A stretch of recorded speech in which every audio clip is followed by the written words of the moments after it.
Educação à distância, mudando realidades.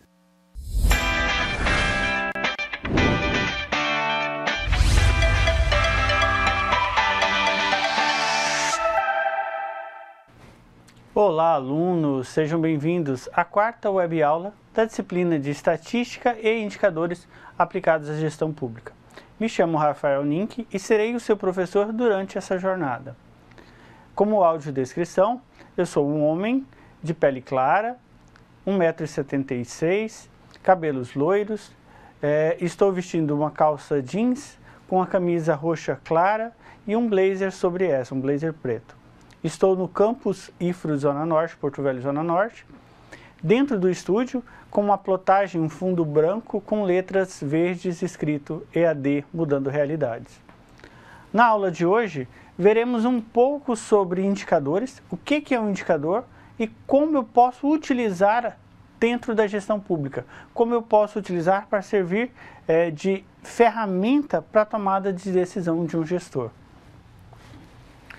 Essa quarta web-aula vai iniciar um bloco que vai tratar exatamente sobre esses indicadores. Nas aulas seguintes, veremos como se dá a construção de um indicador e depois onde podemos buscar esses indicadores para auxiliar a nossa tomada de decisão. Então, espera-se que ao término da aula, você seja capaz de conceituar o indicador, ou seja, definir o que é um indicador, classificar os indicadores e estabelecer uma relação entre dados, esses dados primários e indicadores. E aí, como questão norteadora, como que a gente pode medir o desempenho de uma gestão? Como que eu posso falar, por exemplo, que um programa de governo ele foi exitoso?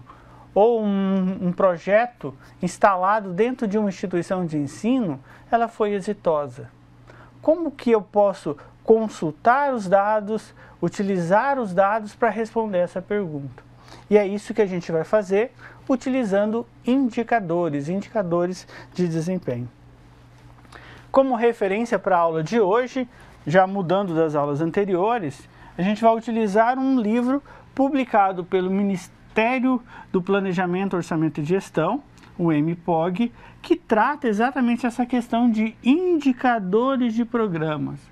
Nesse guia, ele vai conceituar o que é um indicador, apresentar a classificação, bem como os modelos de construção. Então é importante que para a aula de hoje, vocês acessem o material, ele está disponível na página do governo, de forma totalmente gratuita, e aí, com base nesse material, leiam os capítulos 1 e 2 que servirão de guia para a nossa aula. Ainda lá na minha biblioteca, a gente tem outro livro que pode ser útil para o desenvolvimento da disciplina e principalmente se vocês quiserem complementar o material anterior, que é o livro sobre políticas públicas e indicadores para desenvolvimento sustentável. Esse livro está disponível na minha biblioteca e também faz parte das nossas referências básicas e complementares da disciplina. Então, inicialmente, conceituando o indicador. O que é um indicador? Segundo Ferreira, Cassiolato e Gonçalves, a gente classifica o indicador como sendo uma medida, que pode tanto resultar de um valor quantitativo ou de forma qualitativa. Só que essa medida ela precisa ter um significado, ou seja, ela vai ser dotada de um significado particular e utilizada para organizar e captar as informações que são relevantes sobre os nossos elementos de pesquisa, ou seja, os nossos objetos de observação. E ele vai ser um recurso metodológico, lembra? A estatística possui a sua metodologia. Nesse caso, o indicador ele precisa seguir de forma metodológica para informar empiricamente sobre a evolução de um aspecto observado. Então, se eu quero analisar, por exemplo, a qualidade de vida, eu vou observar os indicadores que demonstram isso. Se melhorar os indicadores, eu vou entender que houve uma melhora na qualidade de vida. Por exemplo, a renda per capita, que mensura o produto interno bruto de um país dividido por sua população, se há um aumento da renda per capita, significa que o país está sendo mais produtivo. A cada cidadão é atribuído uma razão algébrica desse produto interno bruto. Então, aumentando o produto interno bruto maior, de forma mais significativa do que a população, eu tenho um aumento na renda per capita. Isso significa que as políticas públicas estão sendo de forma efetiva. Tá? E as funções básicas de um indicador é descrever ou atribuir um certo valor. Por exemplo, se eu tenho uma situação que já aconteceu, ou a situação atual, e eu quero estabelecer um programa de governo ou um projeto de gestão, eu preciso primeiro descrever a situação atual, e esse indicador ele vai fazer exatamente isso. Ele vai falar, olha, a situação é essa. E aplicando o programa de governo, eu posso fazer um juízo de valor se houve uma melhora ou não, baseado no indicador. Então, o indicador ele pode descrever ou, de certa forma, mensurar se houve um avanço ou um retrocesso naquele objeto de estudo. E os requisitos de um bom indicador, e a gente vai ver alguns exemplos de indicador, ele precisa ter uma representatividade, ou seja, o indicador ele tem que representar toda a situação. Então, se eu crio um indicador que vai mensurar, por exemplo, o nosso indicador taxa de evasão, o que ele representa? Ele representa todos os alunos que se evadiram no instituto. A taxa de evasão, ela representa todo o instituto. Por isso que ela tem uma representatividade. Se um aluno evadir, ele vai fazer parte dessa composição da taxa de evasão. Tá? Precisa ser simples porque ele precisa ser entendível. Precisa ser sensível a mudanças, ou seja, se eu alterar algo que vai influenciar nessa taxa de evasão, ela precisa ser percebível o quanto antes. Permita a comparação em nível internacional. Por exemplo, quando vocês ouvem da qualidade da educação, existe a nota de PISA, que é uma forma de você comparar o processo de ensino-aprendizagem, o desempenho dos alunos em diversos países. Então, se eu estou falando de um programa de governo a nível federal, é importante que eu possa comparar esse desempenho com outros países. Por exemplo, a taxa de natalidade, eu consigo comparar de um país com outro. A taxa de homicídios também consigo comparar de um com o outro. E são indicadores. Precisa possuir valores de referência. Eu preciso ter valores anteriores para poder mensurar se aquilo houve evolução ou não. Precisa possuir um escopo abrangente. Precisa ter uma fundamentação científica. Por que eu mensuro a taxa de evasão? Porque eu preciso mensurar o quanto os meus alunos estão deixando a instituição. Essa taxa de evasão, quando eu falo taxa de evasão, qualquer instituição de ensino vai saber o seu significado, porque há estudos que norteiam a evasão escolar. Então, a taxa ela é importante e ela tem a sua representação de forma científica. Ainda, precisa ser baseados em padrões internacionais de consenso sobre a sua validade. Precisa ser utilizáveis em modelos econômicos de previsão e em sistemas de informação. Precisa ainda ser viável em termos de tempo e recurso.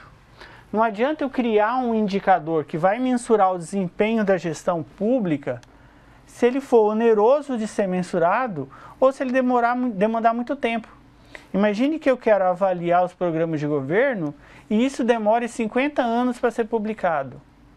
O governo vai sair, vai entrar outro governo e assim sucessivamente, aquilo não vai ter impacto nas ações do governo. Tá? Precisa ser adequadamente documentado para que as pessoas consigam replicar esses indicadores e precisa ser atualizados periodicamente. Por exemplo, os indicadores, o índice de preço ao consumidor ampliado, o IPCA, ele é constantemente atualizado. entra elementos na cesta básica do consumidor, da população brasileira, e saem elementos. Então, esses elementos precisam compor a nova cesta. Então, todo ano é feita uma atualização, ou periodicamente é feita uma atualização da cesta básica de produtos consumidos, e com base nessas cestas é calculado a inflação do país. Tá? E esse indicador ele pode ser chave, quando é um indicador que vai de fato descrever o problema macro. Então, por exemplo, quando a gente fala de educação básica, eu tenho o IDEB, a nota do IDEB. Aqui no Instituto, passamos atualmente por uma avaliação do curso de pedagogia que era ofertado em rede. E ele tirou a nota 5, de uma nota de 0 a 5. Essa nota 5, ela é uma representação macro. Quando você fala a nota de um curso 5, você já consegue mensurar se aquele curso é de qualidade ou não. A renda per capita, por exemplo, é um exemplo de indicador-chave. Você já tem uma visão macro sobre o problema econômico do Brasil. Tá? E há indicadores complementares. Quando eu falo, por exemplo, do IDH, que é um Índice de Desenvolvimento Humano, que é um indicador-chave, para compor esse indicador eu tenho outros indicadores complementares. Por exemplo, a taxa de mortalidade infantil, entre outras. Então, esses indicadores complementares geram um indicador-chave. Quando eu falo da nota do IDEB de uma escola, ali está incluso outros indicadores, por exemplo, como a taxa de evasão, a taxa de efetividade da escola. Então, ele compõe um indicador-chave. E há indicadores específicos. Por exemplo, se eu quero mensurar se há uma sobrecarga, por exemplo, aos professores do IFRS, se os professores estão com muitos alunos, existe um indicador que mede qual a relação aluno-professor, quantos alunos eu tenho por professor. É um indicador, e ele é específico, ele mede exatamente isso. Se o professor ele tem uma alta demanda de atendimento de aluno ou uma baixa demanda de atendimento do aluno. Então, ele tem uma função específica. Certo? E esses indicadores a gente pode classificar ainda de acordo com o seu nível de ação, ou fases do processo em que ele vai atuar. Eu posso ter indicadores estratégicos, que te dá essa visão macro, por exemplo, a renda per capita, o IDH, e eu posso ter indicadores de processos que estão relacionados à produtividade, a eficiência, a eficácia ou ainda a capacidade. Por exemplo, quando eu falo de processo, é um nível abaixo do estratégico. Se é abaixo do estratégico, eu tenho, por exemplo, será que a obra está sendo executada de acordo com o planejamento? Então, eu posso ter fases ou quantidades de quilômetros de asfalto que deveria ter sido feito por dia. Então, se eu tenho um avanço ou consigo superar isso, eu sei que o meu processo de construção da rodovia está em dias, ou não, certo? E ainda há indicadores de projeto que está associado a um único processo dentro desse programa de governo. Além disso, a gente pode classificar os indicadores de acordo com a antecedência ou o processo ou pós-processo. Então, o indicador ele pode ser ex ante, em curso ou ex post. Ou seja, eu posso ter um indicador que eu vou utilizar antes do programa de governo, durante o programa de governo e pós o programa de governo. Só que aí cada um tem a sua função. Quando eu uso antes de um programa de governo, por exemplo, ou um programa de gestão, ou um projeto a ser executado, eu quero descrever a situação atual para que eu tenha um parâmetro para depois eu mensurar se houve evolução ou não. Já um indicador de processo, eu vou avaliar se aquele projeto de governo, aquele programa de governo ou programa de gestão, ele está sendo executado de acordo com o previsto, ou produzindo os efeitos necessários. E terminado um programa de governo, quando ele há um fim, eu posso mensurar se aquilo foi eficaz ou não, se ele produziu o que se esperava ou não, ou se ele teve o impacto que era esperado. E a classificação dos indicadores segundo o Ministério de Planejamento, Orçamento e Gestão, a gente pode classificar o indicador ainda quanto à natureza do indicador, quanto à área temática, à complexidade, à objetividade, à gestão do fluxo de implementação e à avaliação do desempenho. E a gente vai ver cada uma dessa classificação, bem como sua exemplificação. Então eu posso classificar o indicador quanto à sua natureza, ou seja, esse indicador ele pode ser econômico, como por exemplo, PIB, renda per capita, o IPCA, o IGPM, a taxa de desocupação do brasileiro, a taxa de desemprego, são indicadores que têm a sua função econômica.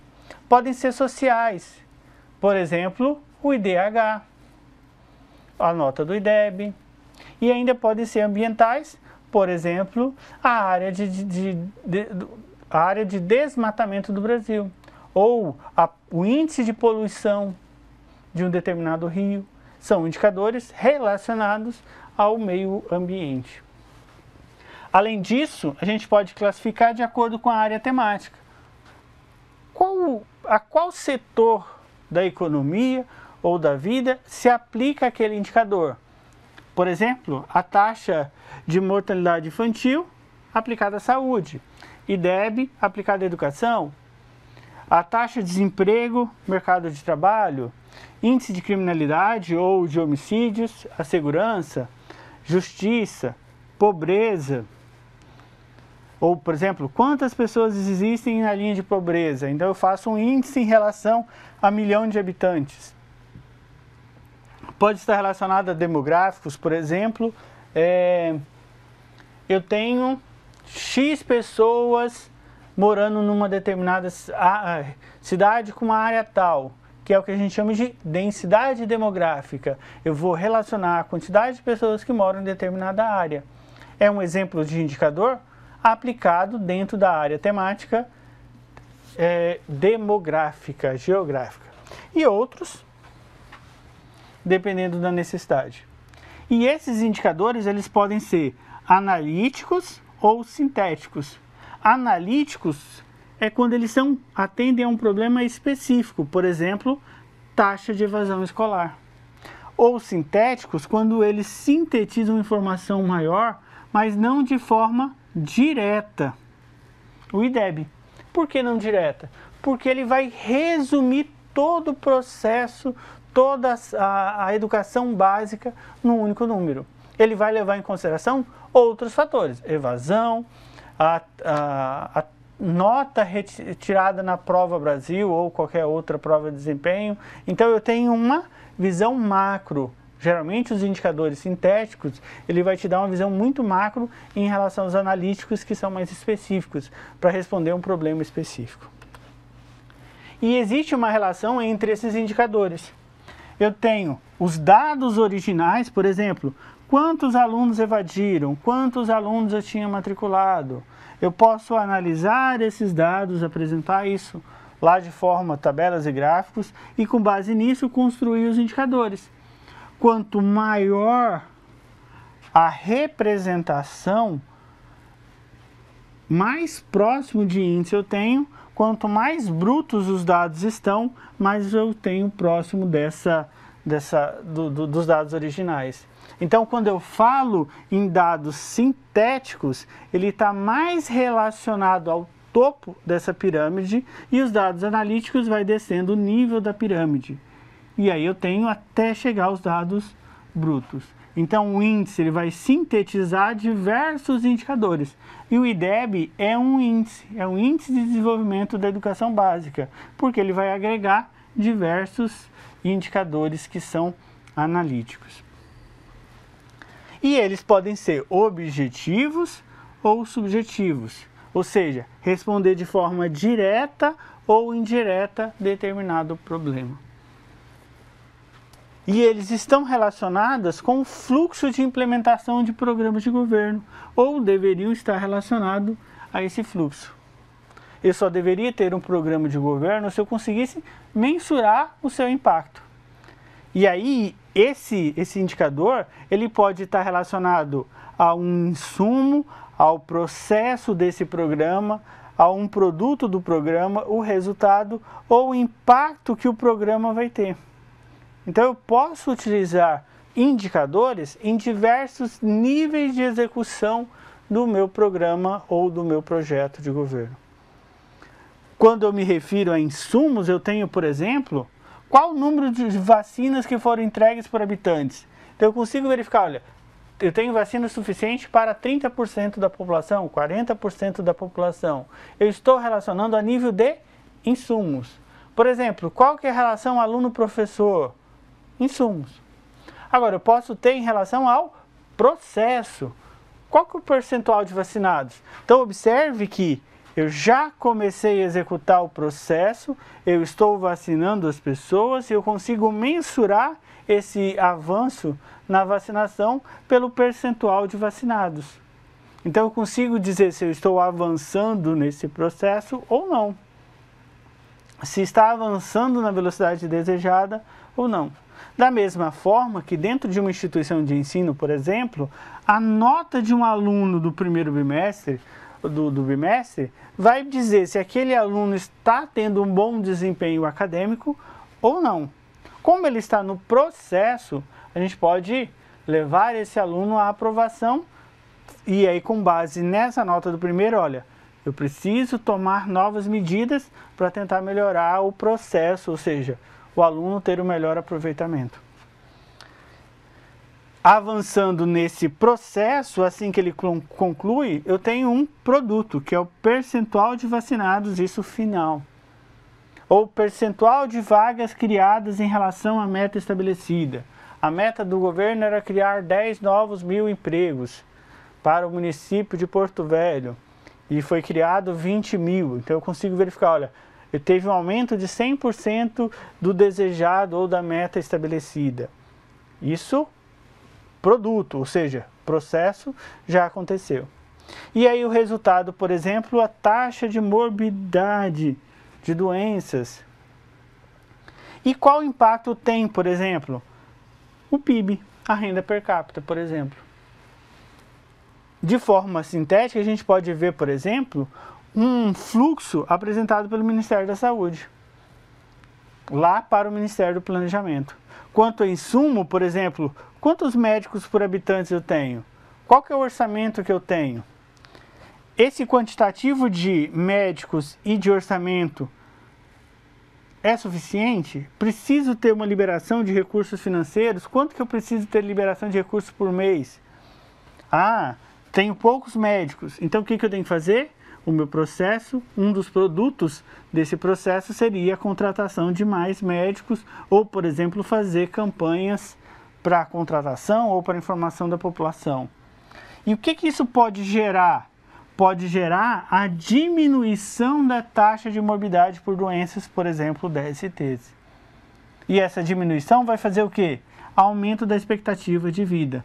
Então, quando eu melhoro a taxa de morbidade, menos pessoas estando doentes, o que isso vai afetar? O impacto é aumentar o tempo de vida da população, tá? Ou a expectativa do tempo de vida da população. E ainda, a gente pode classificar um indicador, principalmente um indicador de desempenho, quanto a economicidade, a eficiência, a eficácia e a efetividade. Por que economicidade? Por exemplo, eu estou construindo um asfalto, ou há previsão de uma licitação de construção de asfalto, e aí eu tenho lá que cada quilômetro de asfalto vai custar X. Se no meu processo de gestão, ou alterando os editais, as regras, eu consigo reduzir, ou por meio de uma licitação diferenciada, eu consigo reduzir esse preço, houve uma economicidade. Então o indicador pode levar a isso. Ele pode indicar o quanto está sendo mais econômico determinada obra. E a eficiência, eficácia e efetividade está relacionada ao impacto que isso vai ter. A eficiência para aquela situação foi produtivo, foi efetivo, no macro foi eficaz, e sendo eficaz produziu algum efeito, e é isso que o indicador ele pode mensurar. Tá? Então eu consigo correlacionar os diversos tipos de indicadores com esse fluxo de implementação. Então eu tenho indicadores de gestão do fluxo de implementação de programas quanto ao impacto, eu posso mensurar a efetividade, como por exemplo a mudança na sociedade, o resultado no público-alvo, o resultado, se eficaz, o quanto foi de resultado para o público-alvo, ou que produto que ele gerou, e esse produto pode ter resultado ao público. Então existe uma correlação em diversas etapas do meu processo. Por exemplo, o produto, ele tinha insumo suficiente, ou se tinha insumo suficiente, foi gerido de forma a produzir uma economicidade? Esse processo foi eficiente? Se foi eficiente, gerou produto? Esse produto está relacionado a recursos humanos, materiais e financeiros? Quanto que houve de gasto? Que ações gerou? E aí, tudo isso atrelado aos objetivos seja do governo, seja de algum setor, ou seja de um programa específico. Tudo isso para atender a problemas e demandas potenciais, que pode ser resultado exatamente de um indicador. Então observe que o indicador, ele não é o meio, nem é o início de uma ação do governo. Ele vai estar em todo o percurso do programa de gestão. Ele vai dizer o quanto anda, como anda, ou o que precisa ser feito, ou o que pode ser melhorado. Tá? Então essas são as nossas referências básicas. Hoje conceituamos indicadores. Na próxima aula a gente vai verificar como construir um indicador, ou o que eu devo levar em consideração para criar um indicador. E ainda, na última web aula, veremos aonde que eu posso consultar os indicadores. Se o governo produz esses indicadores, aonde eu consigo consultar os indicadores para que eu possa utilizar como referência para um programa de governo, ou ainda que eu possa validar se o meu programa de governo está produzindo algum efeito para a sociedade. E para isso a gente vai conhecer o Sistema Estatístico Nacional. Então, não esqueçam de utilizar o nosso ambiente virtual de aprendizagem. As referências de toda a disciplina está disponível no ambiente, bem como a maior parte dessas referências estão dentro da minha biblioteca ou disponível para vocês. E lembre-se que o conhecimento esteja com vocês. Até a próxima aula.